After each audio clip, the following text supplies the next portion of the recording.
GamecockCentral.com. That's still home base. My hidden talent, I'm a pretty good ping pong player, man. I'll just throw that one out at you right now. Okay, I'll take some of that. But we also have a lot of talent too. So I mean, they're young and they're inexperienced. Coach of the 2024 4A Boys State Championship. And George Felton. Oh, they love George Felton, man. And that's how I got to walk on. Right. George Felton was the first black coach in South Carolina. Joe running the curve, and you come off the curve, you're just like, okay, I gotta keep running. With some better help. I know, shocking. I mean, that's really going on. It is Irmo at Dutch Fork. A lot of people are talking about this year, and I don't know again where my fellow. Okay, you got a gold record back there behind you too. Okay, what you? Oh wow! It's heavy. Welcome into Huff Nation Sports Zone radio program. Stacy Huff right here with you. Timeout Convos on the Lost Letterman platform. Glad to have you with us, joined by the esteemed, the inimitable, the legendary sports writer himself, Thomas Grant.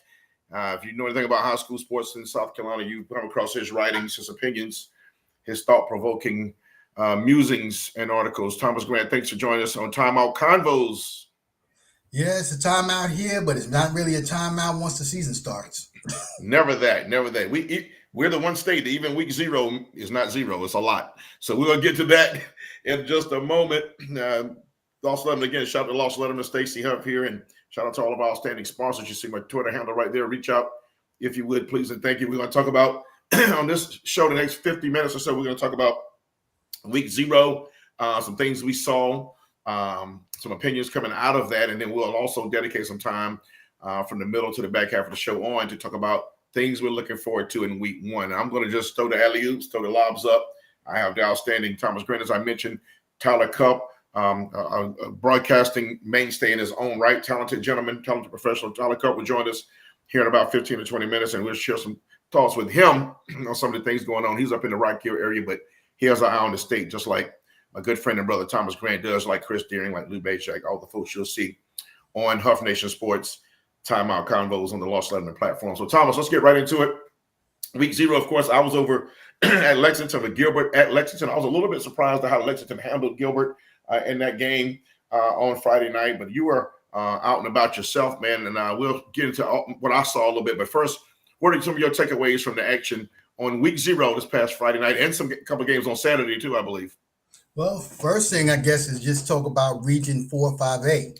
I mean, we already knew there was a strong region going into the season, especially with the addition of Irmo. But the fact that all 5 of the 6 teams were in action won, and these were not easy games that these teams won. I mean, you had Irmo, who took on an Oceanside team who had won the state championship last year and were on a 9-game winning streak going into that contest. And led by A.J. Brand, they were able to, particularly AJ's basically in a situation where his top receiver was basically being surrounded by land sharks just here, there, and everywhere. Yeah. And he was still able to get across 4 touchdowns. You got to see a couple of new guys, or at least some guys you're going to be probably hearing the names quite a bit because there are going to be so many teams double teaming Donovan Murph. That's the wide receiver we're talking about. Yeah. Guys like Malik Miller, who had a high ankle sprain early in the week, but apparently it wasn't bothering him when he took a 26-yard touchdown reception. And then also when you look in the backfield, you have guys like Amir White, who particularly in the fourth quarter with the offensive line, it's a mix of some really good veterans, guys like Ryan Love and also Bryson Taylor. These are guys that are really going to help really get this team going offensively as the weeks go along. And that's one of the concerns Coach Brand has, because he has a couple of new people on both the offensive and defensive line. Right. But just the way they were able to at least come out and just not play in their A game, but just the fact that they were still able to win comfortably was something that was really impressive for them. Well, a lot of people – go ahead. Yeah, go ahead. So a lot of people expect big things from Irmo because of the way they finished last year, 13-1, semifinals of the 4A. That's a team that I thought had championship-type talent on that team last year. So a lot of this, the young brand on your screen right there, Virginia Tech commit, His dad was on my radio show a couple of weeks ago. They're optimistic. They have a big showdown at the end of the season, but they can't look ahead. That region is brutal, as you mentioned. Let's look around the Millers a little bit more. I saw a game that kind of caught my eye a little bit. I think it was Lugoff Elgin over Yeah, Lugoff Elgin. Yeah, opening the season, they open off the Louis Boulware area, coming over from Louisville, where he led them to an undefeated regular season as head coach. And this Lugoff Elgin team, this is a team that has talent. I mean, and I think what you have on a coach, Boulware in particular, is a guy who's been known to develop his offensive and defensive lines. If he can get those in sync with the weapons he has, particularly at wide receiver, they have about at least 2 or 3 guys who can compare with anyone, not just in the Midlands, but just around the state. They could be a dangerous team in that region that they're competing in. So was there anything that caught you that you would call an upset in week 0? Well, I mean, some people would say, look, in the upstate that J.F. Burns taking the setback in week 0, and they were ranked. But from what I understand, it's just quite a few people have said that this is a team that get back with them within week 6, and then they'll probably be a much different and much improved team than they are right now. But then I saw a couple of results actually in Class A. Particularly, we had the Cross Calhoun County game where Cross ended up shutting out Calhoun County. And Calhoun County is coming in with a freshman quarterback, Darren Ben Jr. People will know him as the nephew of Alshon Jeffrey. Okay. I know him as Bucci Jr. because his dad, Darren Ben, him and Charles, his other uncle Charles Ben, they played together, won state titles in basketball.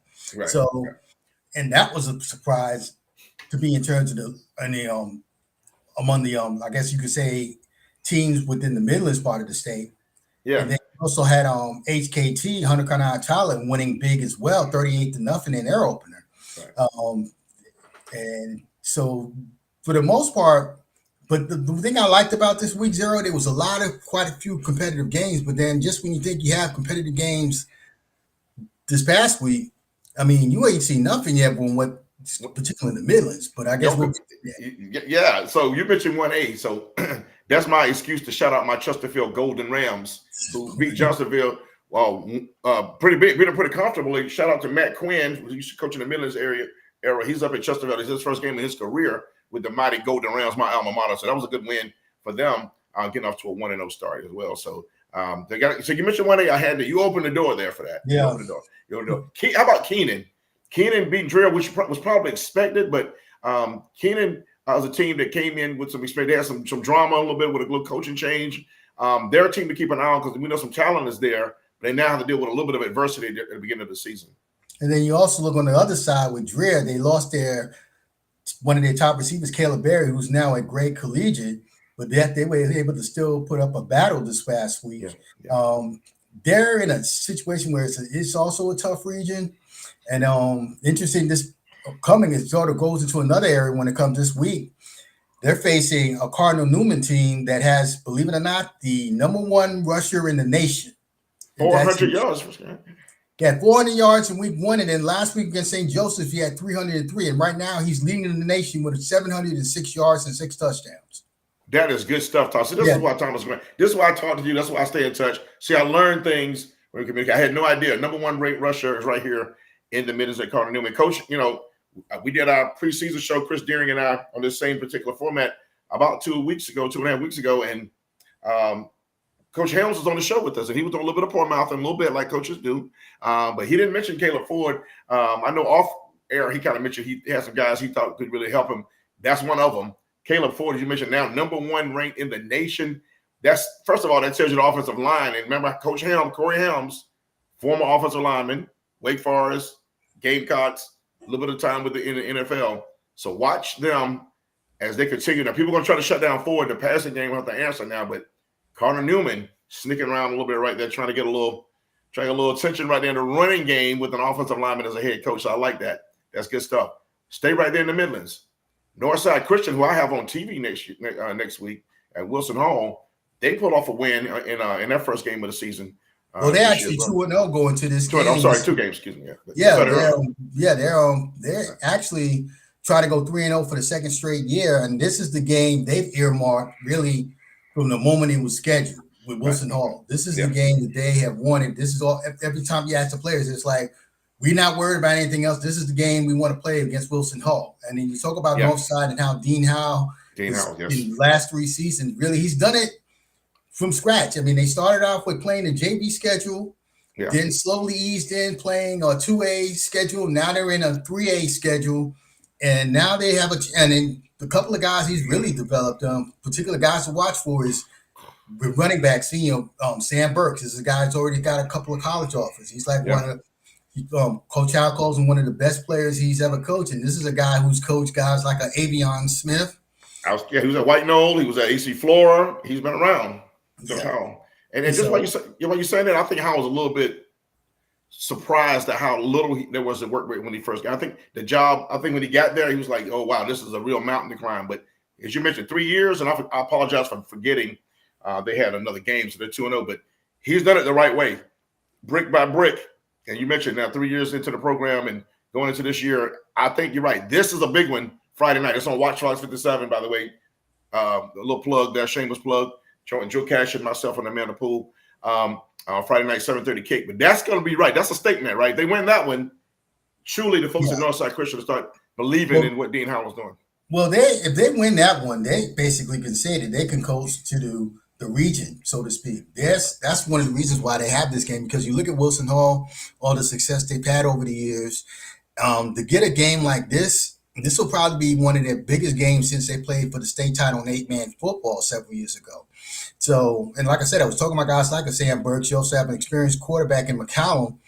These are guys that this team is. These have a group of guys who've been playing together 2 or 3 years, and I think the key is going to be whether they just don't get, when things start, the adversity hits, that they don't start to struggle and start to doubt themselves, and just maintain the confidence they've been going into this game. But the guy like Coach Howe, he sort of knows how to push those right buttons to keep these guys straight. So that's going to be, and this is their first televised statewide game for them. So they really are just hyped up about it. Yeah, we're excited about doing it. So Wilson Hall is always a good time as well. And I think, it's good to see, you've been around a long time. We always get a little kick out of watching the program kind of go from so-called off the radar to making their appearance known. That's kind of good to watch that rise, and kind of fun to see how they're going to handle these bright lights, and they're going to be able to maintain, as you say, coast and get that region title. Let me tell you real quick, stop and pause and thank one of the people that make it possible for all the things I do with Huff Nation Sports, Blue Collar Cafe Food Truck, 25 years in the food and beverage industry, low country cooking, efficient, friendly service.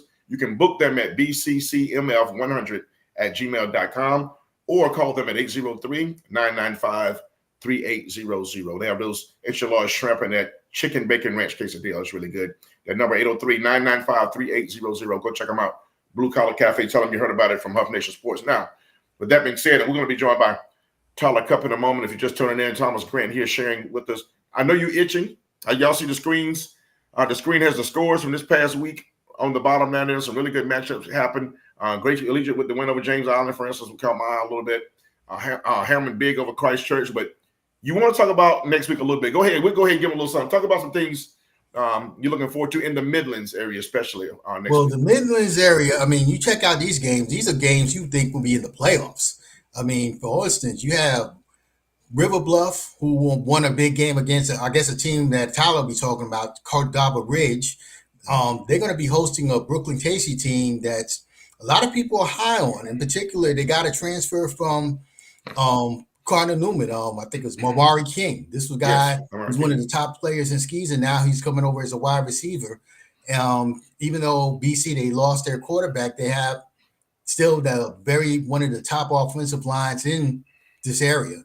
So that's going to be really a battle. And then BC, I mean, they not taking it easy. They're taking on both River Bluff and Lexington in back-to-back weeks. So what a way to get started.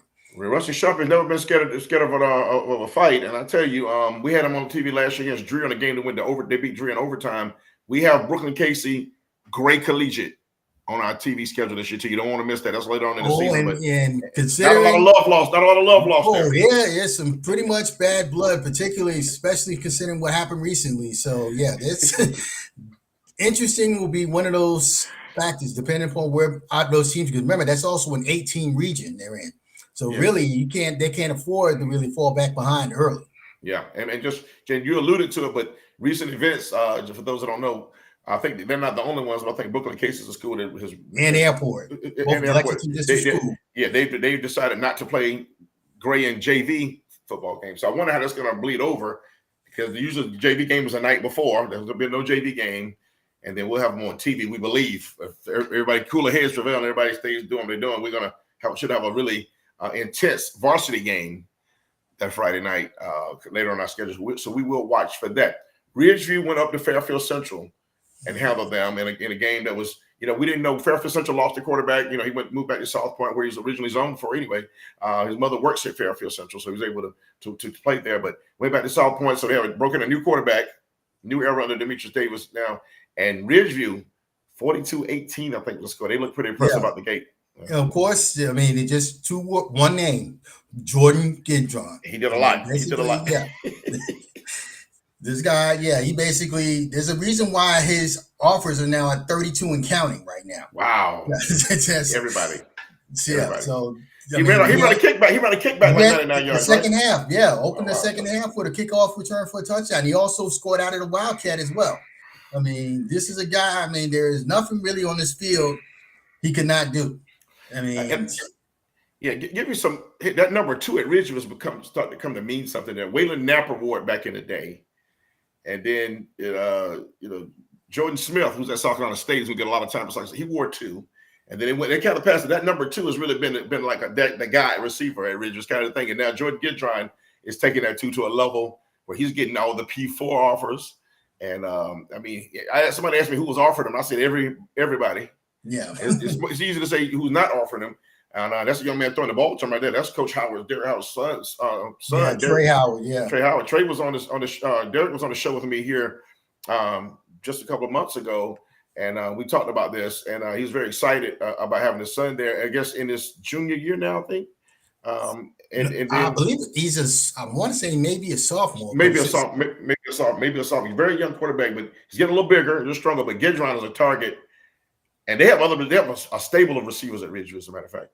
Yeah, and they're going to need all of them, because this week they probably going to have the game of the week in the state, because they invite Northwestern to town. And Northwestern, they're the team that's coming off a 45-44 victory over Howard out of Georgia, where they had to come back from a 20-point deficit in the fourth quarter. Yeah. Of course, you got Finley Polk, who's like one of the top quarterbacks in the state. This was a team offensively. You were wondering what's going to happen with Turbo graduating, but apparently they seem to found some guys to replace him as well. Yes. They always look. They got just so much athletic skill up there in that program all the time. They're well coached. They have the pedigree. They're used to winning.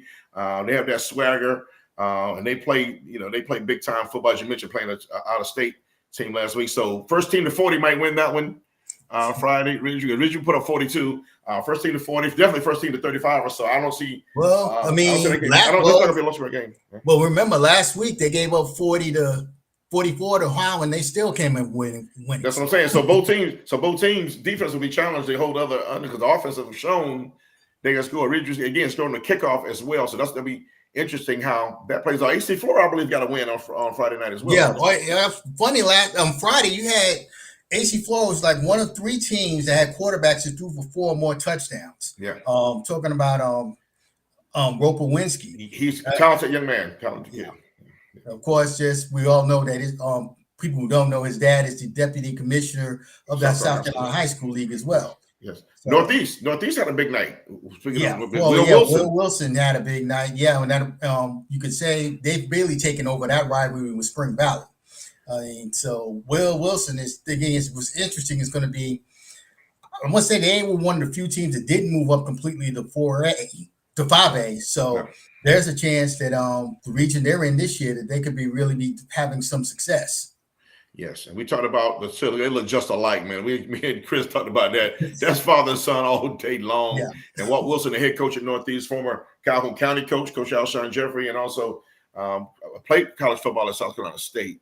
And a buddy of mine, and he got some good stories. He got some good South Carolina State stories. If you get a chance to talk to, I know you have talked to Walt Wilson, folks. To me, he's a delight to talk to. No nonsense though. Coaches his team hard. And look, there you go. Look on your screen with that. We have the one and only T Cup. Yeah. My guy Tyler Cup, working out on Rock Hill now, but he's been around Lugoff, Camden, He's all over the state, knows the game up and down. Glad to have him on the show. And he's a West Virginia native.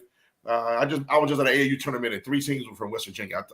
I thought about you yesterday. But T-Cup, how you doing, man? Welcome to the show. I'm good, Huff, sir. And Thomas, good to see you as well, my friend. And hey, Huffster, you were in my territory over the weekend. I didn't get a call or a text. You were in Rock Thrill. The event you were at, the venue you were at, is 2 miles from my house. How dare you? We could have shared some vivations, my friend. Man, when I tell you, I was in the gym 14 hours, calling 14 hours, and I'm a certain age. After that, I went to bed, and the next day I did it 10 hours. So that was 24 hours of basketball. I had no extra time. Next time I come to socialize, you and I will have multiple libations. How about that? I'll take that challenge all day long. Charlie, what did you see this past weekend in your area of the state, and what are you looking to see in the week to come? Well, you guys stole my thunder a little bit with Northwestern, because that's kind of our best team here in the Tri-County. So we cover York County, Lancaster County, and Chester County, with more of an emphasis on the York County teams, the Rock Hill teams, the Fort Mill teams, Clover, York. But I'm going to start with Northwestern. I did the South Point game. A lot to talk about with the Stallions there. But, this is a Northwestern team coming off that big win over Huff out of North Carolina. The Trojans have won 42 games in 4 years. They haven't lost a region game since 2019. However, no state titles in that reign. Now, they've gotten very close. If you remember, they played the one and only Lenora Sellers, and I don't think anybody was going to beat that young man on that night. That is truly one of the greatest state championship performances we've seen in the last, 25 years. Absolutely. Came close that year, but listen, this team is primed. And some would say maybe this is the last year of having all these talented players. Thomas mentioned the Turbo Richards and the Caldwells, who's at South Carolina. They've sent some guys to Power 5 schools. Maybe this is the closing of the window for these elite teams, because they return everybody back on defense. They have this group of defensive linemen they call the Ninja Turtles. Mason Greer, Andre Pickett, Dimitri Putman. He had the game-saving swat as he knocked down a ball that would have been a screen pass to possibly score a touchdown, the go-ahead for Huff. Tamario Watkins is one of my favorite players in the area. He's a linebacker for Northwestern. But the star to watch, guys, and really, Thomas, you nailed it on the head. It is the game of the state, Northwestern or Ridgeview, because the stars of that game is going to be the wide receivers. You got Gidron, and don't forget about a guy that was up here in the Tri-County. Hayden Morris is the number 2 at Ridgeview. He is a star in the making. He was the best receiver. He was the best receiver I saw all last year, and he played for Indian Land. But Cameron Vance is a star. 13 catches, 130 yards, and 2 scores against Huff. I think he's the real deal. Their QB is very efficient. Trey Polk doesn't make mistakes. Northwestern Ridgeview is going to be an absolute ball game. Man, you bringing the funk, Tyler Cup. You maximizing your time. I mean, you see his Twitter handle on there. Follow Tyler Cup, folks. And Tyler, before we get you out of here, man, Thomas, you got a question for Tyler? Because I know I have one more for him. Yeah, when you talked about Northwestern as opportunity, you look, of course, with Class 5A is splitting up, and you look at how it's grouped. Just how do you see them measuring up the way it's grouped up? Because you look at that side of Division II, there's going to be, they would have to deal with teams like Irmo, they would have to deal with Gaffney. Just how would you think they would measure up? So in my opinion, the 2 teams you just mentioned are the 2 teams that I'd be worried about the most. Nobody in the lower state scares me at all. Really, across the board, from 5A to 1A, I'm not scared of anybody in the low country. No offense to any of those guys. It's just not their year. The power in high school football this year is in the upper state. West Side in 4A. You got your Camdens and South Points in 4A there too. 3A as well. 1A, just call Abbeville the Big A. The 1A Invitational is the Abbeville Invitational. But no, in my opinion, I think Irmo and Gaffney are the teams to beat along with Northwestern.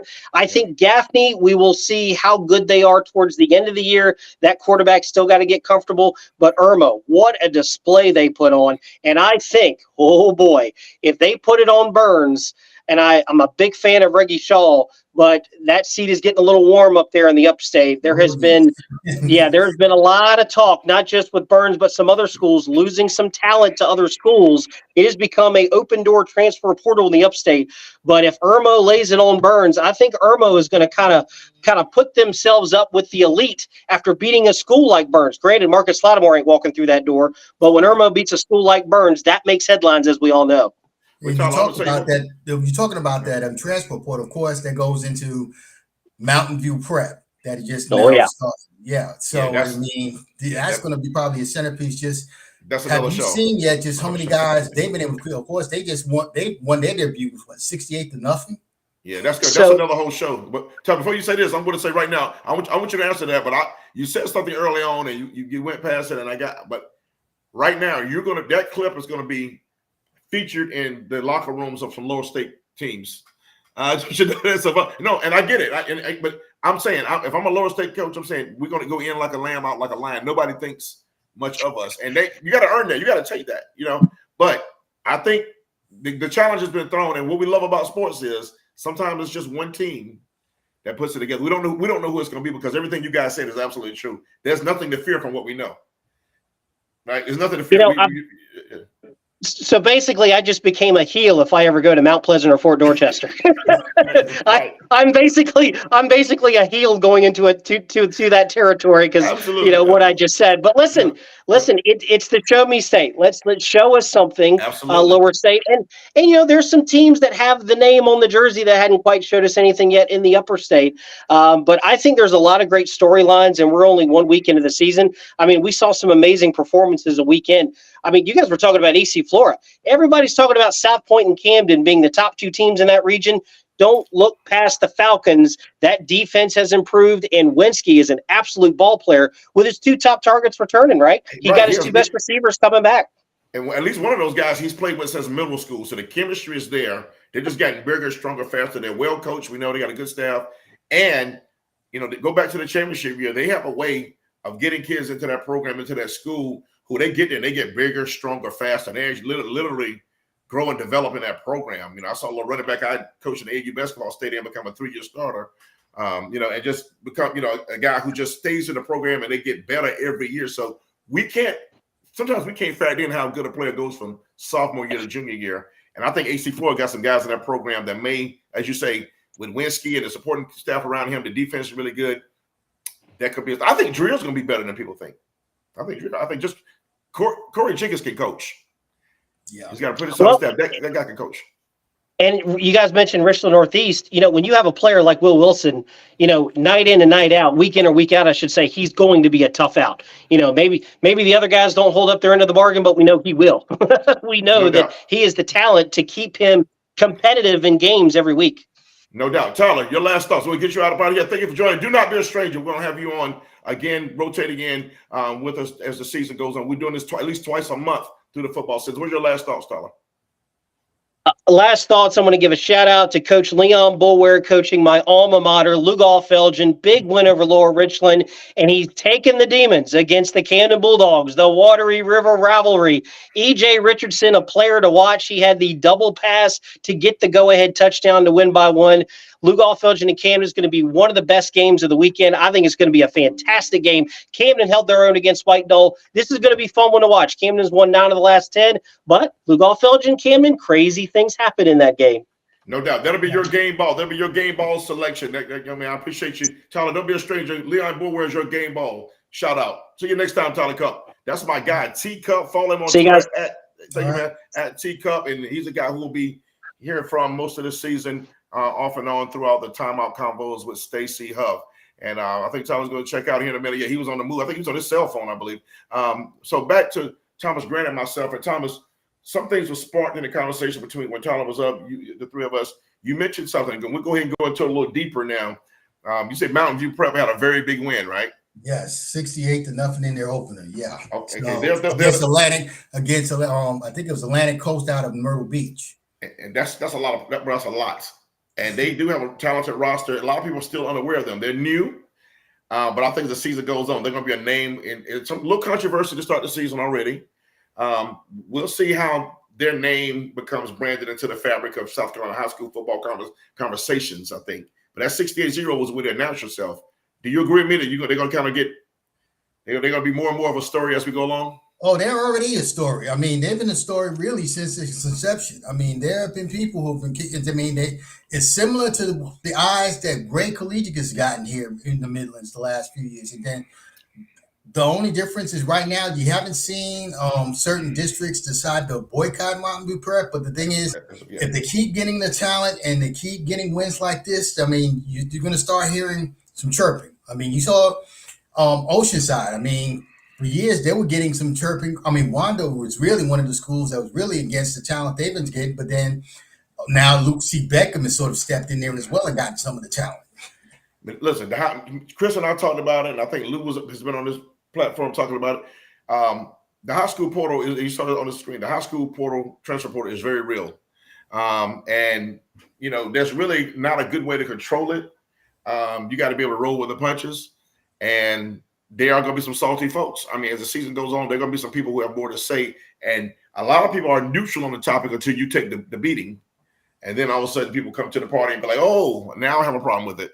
Sometimes you got to complain before it's your turn. And I don't know if it's even a complaint because even teams that don't have a reputation, nobody's turning down good players. If a good player wants to come and join your program, most folks are saying, you know, okay, I'm not going to bring you off if you want to play. You know what I'm saying? Everybody's got some players who didn't necessarily go to middle school in that area. Well, yeah, I think from the coaches I've heard from who've had issues with schools like a Gray is the issue they have is the fact that they're literally allowed to recruit, in their words, recruit outside of what their zone is.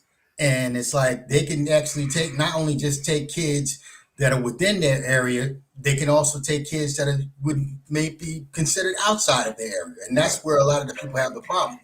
Absolutely. Absolutely. Well, that being said, let's, this is my man on the screen. My producer says, evolve or get left behind. There's a theory for that. I'm gonna move off that now. We have about 15 minutes, 20 minutes of show. So we'll focus some more on some takeaways from last week and going forward a little bit as well. Go back one more time to this past weekend. If you had a game ball to give out, who would you give your game ball out to? Just one performance. We'll count Tyler as giving his to Coach Leon Boulware, his first win at Lugoff Elgin. You know, and I take it over from Matt Campbell, and that's a good one. What would yours be? Well, I mean, you look at it, man. Like I said, it was 4 quarterbacks this past week alone that accounted for 4 touchdowns. We already talked about AJ Brand at Irmo. We already talked about Wolf Lewinsky at AC Flora. Also, you had Brady Albro, who also threw for four touchdowns and 301 yards out of Chapin to get their win. And then you also had a 4th quarterback. Let's see. Dang, I just had the kid's name off my hands. Why you think about that? I'm gonna do one of my 2. I get 2. I'm the host. I get 2. I get 2 game balls. So I get 2 game balls. So, and that's Albro right there on your screen right there. I get 2. Matt McCauley, who was our player of the game for the game we did over at Lexington. He's a young man who plays linebacker and he plays running back. Scored, I believe, the first touchdown of the game. Had a couple of big runs of the game, but also was just crunching all night, all over the field, breaking up passes. He's making big hits. He was covering receivers. He was in the backfield of Gilbert the whole night. So Matt McCauley, I always give one from the game I did on TV. So Matt McCauley gets one of my game balls. I give my second one in a minute after you do your 4th person. Yeah, the 4th person I should have known is John Henry Collins, quarterback out of Blythewood. Blythewood also had a big home win as well. Yeah, he had 4 touchdowns. I mean, it was funny how the week before they were in the Chapin Kickoff Classic and they had their struggles. Although you're going it against a Clinton team that's going to be real good, even though they got. I thought that was probably one of the upsets. That's an upset. Yeah. Lost to Woodruff. Yeah. I didn't see that one coming either. Shout out to Carter Coleman, whose dad played on the championship teams at Fairfield Central back in the day. Mark Coleman, buddy of mine. Carter Coleman transferred from Ridgeview last year. He was number 2 or 1A to Gidron last year. Transferred over to Blythewood. He had at least 1 touchdown catch, but he put up some big numbers and in the return game and in the receiving game for Blythewood as well. But my second game ball would go to Jordan Gidron, the young man who had a 99-yard kickoff return and at least a touchdown or 2 receiving. But the reason I'm going to have to feature him now, because as you said, when they play the schedule gets tougher, they're going to take him away. Tyler mentioned another guy who came in from Indian Land. Just like over at Irmo, they're going to take away your main guy. You got to have a 2 or 3 receiver that can come up and make plays, because they're going to eventually, good teams are going to take away your alpha male receiver. You agree? Well, it's fun. Yeah, it's funny. It's like Coach Brand talked about it. He said, but the way he looks at it is like this. Okay, you want to make it 10 on 11 because you got 2 guys on my other guy. He's got 1 guy who's going to still beat you. So that's.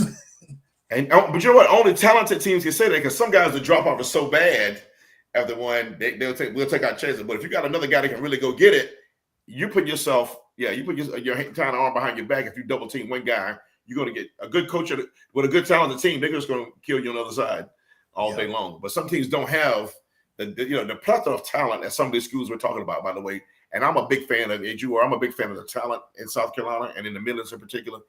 We have some loaded. You mentioned 4 quarterbacks having big games. You mentioned a running back that's number 1 in the nation in rushing, right? You mentioned a wide receiver at Irmo, and a wide receiver at Ridgeview that's getting 30 plus offers. That's getting all the P4, SEC, Big 10, Big 12, whatever offer. There's a lot of talent here. There's a lot of talent here. It's not a good time not to be lacking in your talent. It's not a good time to be one of those. And then another quarterback didn't get to talk to out of that same Region 4 or 5A, talking about Landon Sharp out of White Knoll. And he was a guy who really had to step up with his team, struggling. Yeah. He's down a couple of weapons. He has some newcomers. In fact, at this point, they've had to use both. Geronimo brothers are now playing at wide receiver. Yeah. And he was able to tough it out to lead that team to a tough win in a tough environment against Camden. They were trailing in that game, and he was able to lead them on the final 2 drives to victory. Yeah, and White Knoll's a team. We had our first game last year against OW, and I remember telling people they look really good, but it was week 0, and I'm like, I don't know if they're that good or if OW is struggling. It was a little bit of both. I think OW was very young. I think they'll come along, but White Knoll, as that season went on, they became, like I said, who's going to be the team that, as the season goes on. White Knoll, their defense immediately announced itself. The offense started getting attention, and they became a team midway through the season. People was like, this is an all-time defense. This is an all-time defense they have here. And the quarterback was holding his own. They had just enough offense. And then they end up in the championship game against Dutch Fork. But nobody saw that. People can pretend, but nobody said White Knoll was going to play the championship game in 5A before the season started. So it's always a story like that. Yeah, and definitely when you talked about remember also what really got them over the hump was they were the team that beat Dutch Fork, and Tyler was talking about that had Northwestern that won 42 straight region games. Dutch Fork was sort of in a similar position. They won 32 straight region games. In fact, they had only lost since 2015. They've only lost 2 road games, and this is one of them.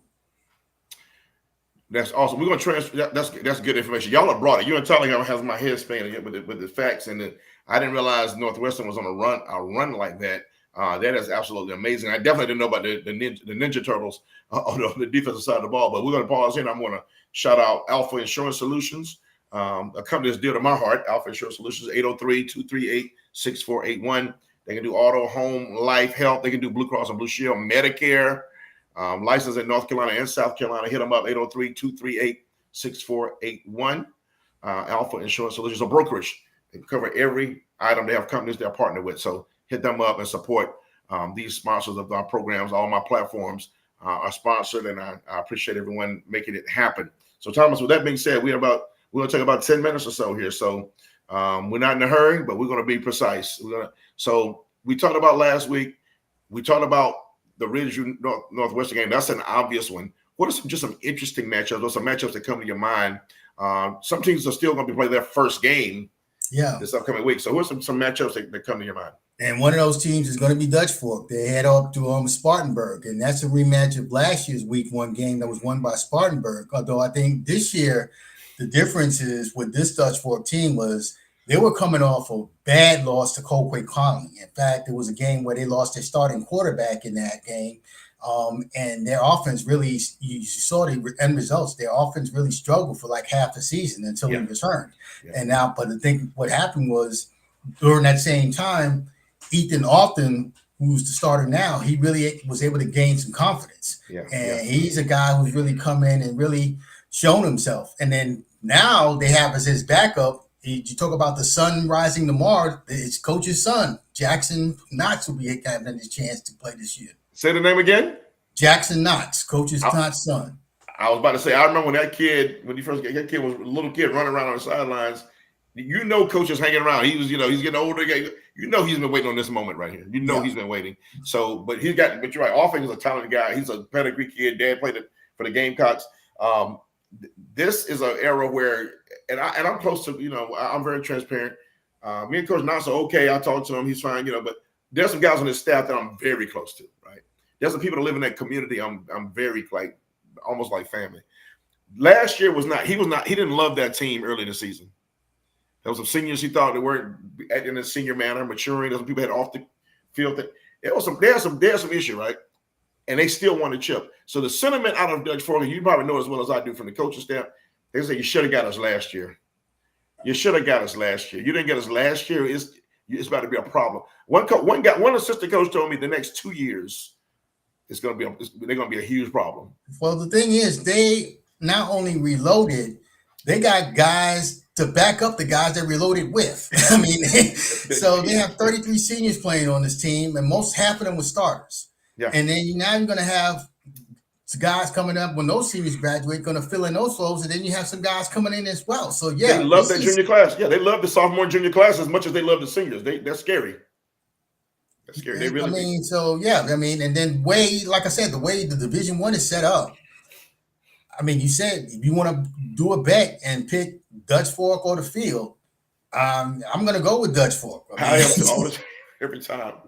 And listen, I couldn't quite get up when they were 1-3. I think it was last year, maybe 2-5. No, they were 0-3 actually. They were, right, 0-3. Right then, and then at one point they were like 2-5. I was like, I can't. You got to if they get the. I kept saying they get the playoff. I got to see them. You know, it's like the Wicked Witch and the Wizard. I got to see the house on them and the feet sticking out in front of the house. I got to know they got to be crushed and it's got to be over. Zeros on the clock and all that before I write them off. And sure enough, you know, they had the bracelets on their arm last year. The greatest story ever told. Now, if you're spiritual religious, you know that's not you know what the greatest story ever told is. But they had the greatest story ever told on their wrist before the playoffs started. They had ordered the bracelets and were wearing them in the final game of the regular season. They're like, we're about to run through these playoffs. They told me that, and that's amazing the way they pulled it off. And I think that's gonna be a problem. Who else you got on your mind is debuting this upcoming week? Well, you also have like I said, you have quite a few matchups to have. Also, you have like I said, I don't know if I talked about this matchup with Blythewood at home. They're going against Midland Valley. Oh, that's what they're doing. Yeah, Midland Valley. That's a team. I mean, they lost the second guy in state history to rush for over 3,000 yards in the season, Trayvon Dunbar. But they also have still some talent there. Although I think the quarterback situation, I don't think was settled. That's one of the reasons why they struggled this past week. I mean, in their last scrimmage I saw them, they had all three quarterbacks trying to play. So you know the old saying about you have three quarterbacks. What's going to happen there? You have none. Yeah, you got. I mean, you got at some point you got to lock in and have a leader on your squad. So I'll tell you guys, we'll be at Wilson Hall. We're doing a skeezer game. We'll be at Wilson Hall, with Northside Christian. I'm looking forward to seeing them. I've never seen Northside Christian. I've done a Wilson Hall game a couple times. I've never seen them. I've never seen what Dean Howell is doing over with Northside Christian. You know a lot about it. I learned from what you were saying about what he's doing here 3 years in, but I want to see it. I'm looking forward to that game as well. So give me a couple more matchups, and then I'm gonna get a couple of predictions from you, and then we're gonna let everybody get up out of here. This is Timeout Convos with Stacey Huff on the Lost Letterman platform. Thomas Grant, outstanding writer here with us. We're gonna wrap up our thoughts here. Thomas, give me a couple more games and some predictions of who you think are going to take some of these matchups. Well, you got another interesting matchup. You're going to have North Augusta, who's coming up. They actually had a good win this past week, and they're going to be playing Lexington. So Lexington, yeah, that's going to be a real challenge because you have North Augusta with the Tillman brothers at quarterback, and then also have Michael Doe out in the backfield. They're going against a Lexington team that's going to really try to do. I mean, it's going to be a challenge for them to get a shutout against this North Augusta team because they're balanced. Listen, Gilbert couldn't throw the ball last week, so I didn't really go back into the game I did. But Gilbert couldn't throw the ball. You know, Coach Isaac Zuma in his first game as head coach at Gilbert. He's been an 8-year assistant under Chad Leapart, and has been a girls basketball coach and everything. He's a guy that played his college ball at Newberry, former tight end. But his quarterback, they couldn't throw the ball. They'll fix that. So that helped Lexington a little bit. They put them in a one-dimensional box immediately in the game. So they shut down the run and knew they couldn't throw it over their heads. Lexington will have more of a challenge next week. But let me say this. Lexington defense is fast and they hit. Yeah. Damn. Oh, my God. Those kids, they showed bursts to the football. It was from the secondary line to all three levels. And they got there and they were violent at the point of contact. So that's going to be a good match. I look forward to seeing what they do in the next game. Yeah. Then you also have another matchup. We've been talking about AC Flora, but we forgot that they're also going to be playing. This is a rivalry game as well. They're going to be going against Chapin. Chapin playing in their new, basically refurbished Cecil Woodbine with the $8 million press box. It looks good. I hate we're not doing a game this year. The 1 year we're not over there. It looks great. Yeah, go ahead. Yeah, it's it's they really put their money into it. I mean, what they have up there. But I mean, this is a matchup where you talked about like the first team to 40, so to speak. This is one of those matchups over the years where it can come down to the final minute. Who has the last ball? I mean, when you have guys like Arbro and Winsky slinging the ball, I think the one difference, though, with Chapin and the key for them this year, offensively, the one struggle they've had has been running the ball. And Cole Martin was the guy they wanted to rely upon, but he was hurt last year. This year, he's sort of come out real healthy so far. In fact, they even threw a touchdown pass in there with victory last week. So that's new coach at Chapin. Get a new coach some love at Chapin. Who's the new coach? Yeah, Chapin. Ryan Cole. Yeah, the defensive coordinator. He got promoted. Take over for Justin Gentry. Yeah, Justin Gentry is a good dude, good buddy of mine. I enjoy covering him over the years as well. So there's some new faces and new places. We talked about that a little bit, but I did mention, one of them being Isaac Zume at Gilbert. Chapin has a new coach. Keenan now has an interim guy in place there, and just over some different places, there's been guys kind of stepping away and doing new things. I'll tell you what, there's a challenge. I saw Spring Valley take it on the chin, but Pearson in his second season, I think over there, he has his work cut out for him. They're in a tough region. That was a tough loss there, but I think he has John Smith over on the offensive side of the ball over there with him now, who was formerly at Ridgeview. I think Spring Valley is a team. I think as the season goes on, you'll see them find some players. We have them on TV versus Lugoff Elgin later in the season. Yeah, it doesn't get easier. And then this week they have they go against Lower Richland, and so you have two teams that had their struggles last week. Someone just have to get something right. Yeah, that's one thing about it. Somebody gonna come out. Someone come out feeling a lot better about themselves because they both feel bad. That was a dramatic loss that Lower Richland took last week. I think it was last second. I think it was a double. It was a double pass, I believe. Lugoff Elgin. I think they used him a little bit of a trick play. That's a tough way to lose a game in the last seconds of a game. So good shout out to Coach Leon Boulware, Lugoff Elgin having the guts to call that, but tough loss for Lower Richland, who I think in their minds kind of thought that was going to be a dub after Lugoff Elgin struggled last year. And then Spring Valley taking it on the chin like they did. So you're right. Somebody's got to start getting well mentally coming out of that game. So give me some predictions. Who you think?